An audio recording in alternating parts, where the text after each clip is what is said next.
Երեխաների իրավունքները կարգավորվում են երեխաների իրավունքների կոնվենցիայով, որը միջազգային փաստաթուղթ է եւ աշխարհի երկրները միանալով այդ հայտնի կոնվենցիային փորձում են դրա հիման վրա ձևավորել երեխաների իրավունքների պաշտպանության ազգային օրենսդրություններ եւ ըստ այդմ կառավարել երեխաների խնդիրները։ Հայաստանի Հանրապետությունը միացել է այդ հայտնի միջազգային կոնվենցիային եւ մենք ունենք նաեւ երեխայի իրավունքների պաշտպանության մասին օրենք։ Բացի այդ կա երեխայի իրավունքների պաշտպանության պետական ծրագիր իր միջոցառումներով, ինչու է երեխայի իրավունքները կարևոր, ինչու է դա առանձնացվում ընդհանրապես պետությունների քաղաքականության մեջ։ Խնդիրն այն է, որ շատ հաճախ մենք խոսում ենք այն մասին, որ երեխաները մեր ապագան են, դնում ենք երեխաների վրա որոշակի պատասխանատվություն իրենց մեր ապագայի համար, սակայն իմ կարծիքով շատ հաճախ մենք անտեսում ենք մի կարևոր բաղադրիչ։ Դա այն է, որ մինչև երեխաները մեր ապագան դառնան, շատ կարևոր է, որ մենք իրենց համար ապահովենք, այսպես ասած, բարեկեցիկ ներկա, որովհետև այն թե ինչպիսի ապագա կերտեն մեր երեխաները մեծապես կախված է նրանից, թե ինչպիսի ժառանգություն մենք կթողնենք նրանց, ինչ կտանք նրանց, որովհետև եթե մենք երեխաներին թողնենք այսպես շատ վատ պայմաններ, շատ վատ իրավիճակ, բնականաբար նրանց հնարավորությունները կտրուկ նվազում են։ Այդ առումով շատ կարևոր է, որպեսզի պետությունները ապահովեն երեխաների իրավունքների պատշաճ պաշտպանությունը, որպեսզի երեխաները օգտվելով բոլոր իրավունքներից կարողանան ստեղծել լավ ապագա։ Ինչ խնդիրներ կան երեխաների իրավունքներին առնչվող, ինչ հաստատությունների, ինչ համակարգերի հետ են առնչվում երեխաները։ Ընդհանուր առմամբ այդ համակարգերը 5-ն են։ Դրանցից առաջինը կրթության համակարգն է, այսինքն որ ամրագրվում է երեխայի կրթության իրավունքով։ Մյուս համակարգը առողջության իրավունքն է, որը նույնպես շատ կարևոր է։ Երրորդը երեխայի սոցիալական պաշտպանությունն է։ Չորրորդը անչափահասների արդարադատությունն է, այսինքն սրանք այն երեխաներն են, ովքեր իրավախախտումներ են կատարել եւ առնչվում են իրավապահ մարմինների հետ, եւ 5-րդը դա մշակույթն է, որը երեխաներին հնարավորություն է տալիս իրենց հանգստի իրավունքը իրացնել, իրենց արվեստի, ստեղծագործական կարողությունները զարգացնել։ Այս 5 հիմնական համակարգերի վրա են խարսխված երեխայի իրավունքները, բացի այդ կան նաև որոշակի սպეციფიկ իրավունքներ, մասնավորապես ասենք փախստական երեխաների իրավունքները կան, պատերազմական գոտում գտնվող, պատերազմական իրավիճակի մեջ գտնվող երեխաների իրավունքներ, բայց ընդհանուր այսպես դրանք կարգավորվում են այս 5 հիմնական ոլորտներով։ Հիմա կրթության իրավունքի մասին եթե խոսենք, այստեղ հիմնական հարցերից մեկը այն է, որ երեխաները ունեն իրավունք հաճախելու նախադպրոցական եւ դպրոցական հաստատություններ։ Երբ որ մենք ասում ենք երեխա, մենք ի նկատի ունենք Հայաստանի պարագայում եւ աշխարհի շատ երկրների 0-ից 18 տարեկան երեխաներին։ Այսինքն կրթության տեսանկյունից մի քանի կարևոր հարցեր կան։ Մեկը, արդյոք երեխաները ունեն հնարավորություն հաճախել մանկապարտեզ, դպրոց կամ արտադպրոցական հաստատություններ կամ արհեստագործական հաստատություններ։ Այս իմաստով իհարկե Հայաստանը ընդհանուր առմամբ ունի քիչ երեխաներ, որոնք դպրոցներից դուրս են մնում, բայց մենք ունենք բավական մեծ թվով երեխաներ, ովքեր նախադպրոցական հաստատություններ չեն հաճախում։ Այս իմաստով Հայաստանի ցուցանիշները բավական ցածր են, մեր նախադպրոցական տարիքի երեխաների միայն մոտ 30%-ն է հաճախում մանկապարտեզներ, այսինքն այս տեսանկյունից վաղ մանկության կրթությունը Հայաստանում գտնվում է բավական, այսպես ասենք, ծանր իրավիճակում եւ երեխաները չեն կարողանում իրենց կրթության իրավունքը իրացնել։ Դպրոցների հետ կապված ճիշտ է երեխաների թիվը, ովքեր դպրոցներից դուրս են մնում քիչ է, բայց մենք ունենք ուրիշ խնդիր։ Խնդիրն այն է, որ Կրթության իրավունքը չի սահմանափակվում միայն դպրոց գնալ գալով։ Վերջին այս համաշխարհային քննարկումների ընթացքում շատ կարևորվում է այն հարցը, թե երբ որ երեխան գնում է դպրոց, ինչ է անում այդ դպրոցում։ Եթե երեխան գնում է դպրոց պարզապես ժամանակ անցկացնելու կամ վերջի շարքում նստելու համար, ապա այս պարագայում մենք չենք կարող համարել, որ այս երեխան կրթություն է ստանում։ Նա պարզապես գնում գալիս է։ Այս տեսանկյունից մենք իհարկե շատ լուրջ խնդիր ունենք եւ հուսանք, որ ներառական կրթության համակարգը, որը ներդրվում է Հայաստանում, կառնչվի ոչ միայն այն երեխաներին, ովքեր կրթության հատուկ կարիքներ ունեն, այլ նաեւ այն երեխաներին, ովքեր այսօր գնում են դպրոց, բայց ներգրավված չեն ուսուցման մեջ։ Առողջական իրավունքի մասով երեխաների Հայաստանը այս պայմանությամբ ունի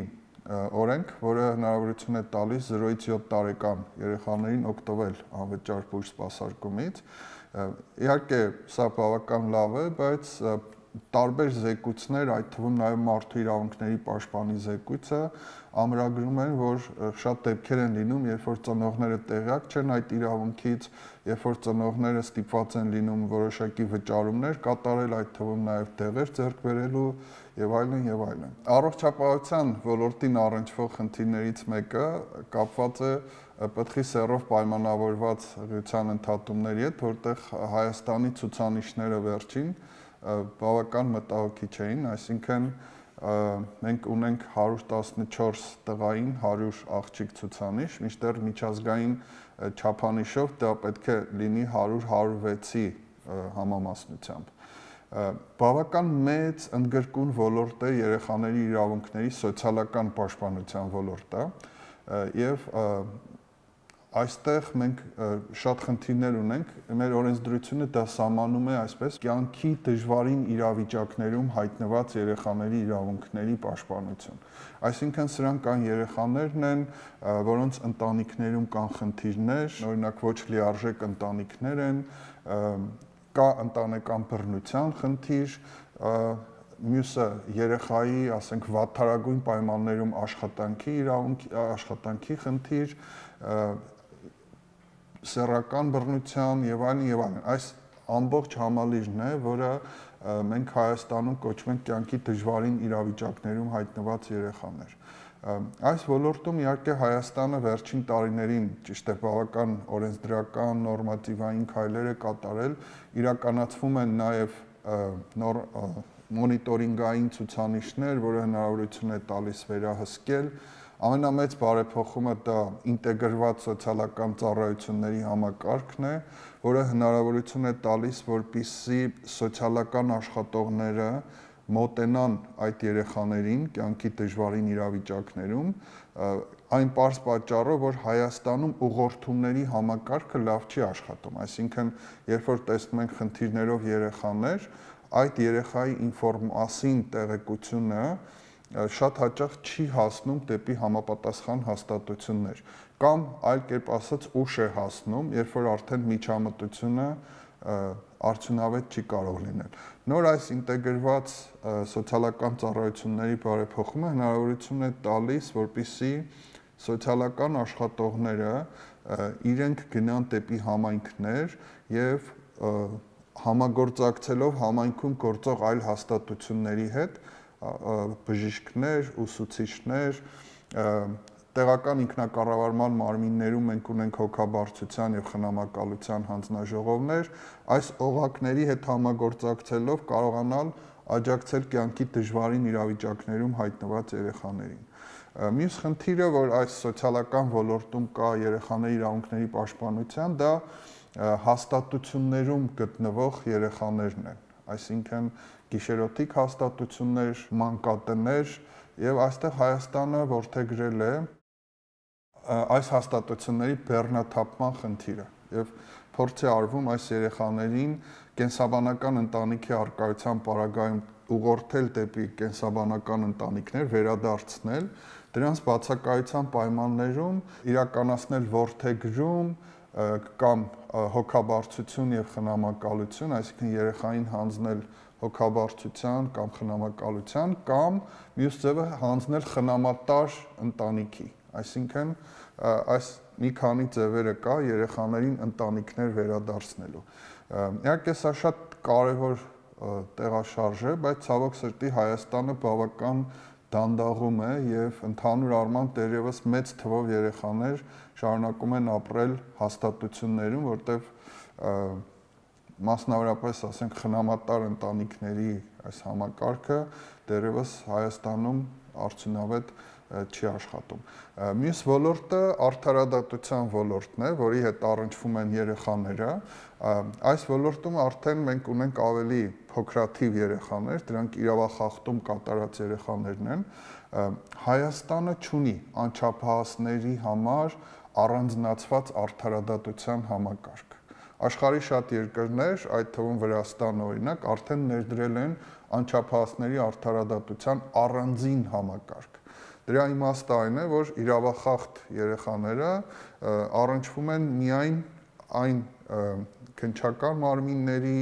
դատարանների հետ, որոնք ուղղակի միայն քննում են անչափահասների գործեր։ Հայաստանում այսօր այդ ամբողջ գործընթացը անցնում է սովորական քննչական մարմիններով, դատարանները, ըստ էության համակարգը ընդհանուր է։ Ճիշտ է, կան արդեն որոշակի վերապատրաստումներ քննիչների համար, փաստաբանների, դատավորների, ովքեր ավելի շատ են զբաղվում անչափահասների գործերով, բայց մենք այդ առանձնացված համակարգը չունենք։ Բայց շատ ավելի խոցելի խնդիր ունենք անչափահասների արդարադատության հետ կապված, դա կանխարգելման խնդիրն է եւ իրավախախտում կատարելուց հետո երեխայի վերականգնելու եւ վերաինտեգրելու խնդիրն է։ Շատ կարեւոր է, որպեսզի մենք արագ հասկանանք, տեսնենք այդ ռիսկային երեխաներին, հա, եւ կանխվեն այդ հանցագործությունները, իրավախախտումները։ Մյուսը, երբ որ երեխան կատարել է իրավախախտում, շատ լավ է, որ այդ երեխաների զգալի մասը չի դատապարտվում։ Բայց որpիսի այդ երեխաները չգնան ռեցիդիվի կրկնահանցագործության ճանապարհով, շատ կարևոր է համայնքներում ունենալ այսպես կոչված վերականգնողական հաստատություններ, որոնք կարողանան այս երեխաներին որոշակի ձևով հետևել, որpիսի նրանք նորից չհայտնվեն, այսպես ասենք, իրավախախտների շարքում։ Ցավոք սրտի այս համակարգը, վերականգնողական, վերաինտեգրման համակարգը մեզանում չի գործում։ Եվ հույս կա, որ հիմա ընթացող որոշակի բարեփոխումների արդյունքում մենք կունենանք այդ համակարգը, որը հնարավորություն կտա օգնել երեխաներին։ Եվ մյուս ոլորտը դա մշակութային իրավունքների ոլորտն է երեխաների։ Ցավոք սրտի այստեղ այդպես առանձին ինչ որ մոտեցում չկա, եթե մենք նայում ենք Հայաստանի երեխայի իրավունքների պաշտպանության մասին ազգային ծրագիրը եւ հարակից միջոցառումները, մենք տեսնում ենք, որ հիմնականում այդտեղ նախատեսված են ինչ որ խմբակներ հաճախել եւ այլն, բայց այստեղ ընդհանուր հարցը այն է, որ այդ արվեստի դպրոցները կամ մարզադպրոցները կամ այն տեղերը, որտեղ երեխաները կարող են իրենց տաղանդը իրացնել, հանգստի հնարավորությունից օգտվել, ցավոք սրտի մեծապես կենտրոնացած են խոշոր քաղաքներում եւ հատկապես գյուղական համայնքների երեխաները այս առումով բավական վատ վիճակում են։ Ընդհանուր այսքանը ամփոփելով ասեմ, որ շատ կարևոր է երեխայի իրավունքների պաշտպանության այսպես կոչված ամբողջական մոտեցումը։ Հայաստանի խնդիրներից մեկը այն է, որ ամեն ոլորտ երեխային դիտում է իր տեսանկյունից։ Կարծեք թե մենք նույն երեխային բաժանում ենք տարբեր կտորների, հա, ասենք ժամը 8:30-ից 2-ը ինքը ուսուցչինն է, դրանից հետո սոցիալական աշխատողի մոտ է, դրանից հետո բժշկի, շատ կարևոր է, որ մենք երեխային դիտենք որպես ամբողջություն եւ նրա նկատմամբ ծառայությունները ավելի համագործակցաբար լինեն, որpիսի եթե ուսուցիչն ու բժիշկը կամ սոցիալական աշխատողը պետք է միջամտեն ինչ որ երեխային օգնելու հարցում, իրենք այդ հնարավորությունը համայնքում ունենան, ոչ թե ամեն մեկը դիմի իր համապատասխան նախարարին եւ միայն նախարարների թույլտվությունից հետո իրավունք ունենան իրար հետ խոսել։ Այս դեպքում շատ դեպքերում միջամտությունները լինում են ուշացած, բյուրոկրատական քաշքշուկների արդյունքում մարդիկ այլևս արդյունավետ չեն միջամտում եւ երեխաները սրանից տուժում են։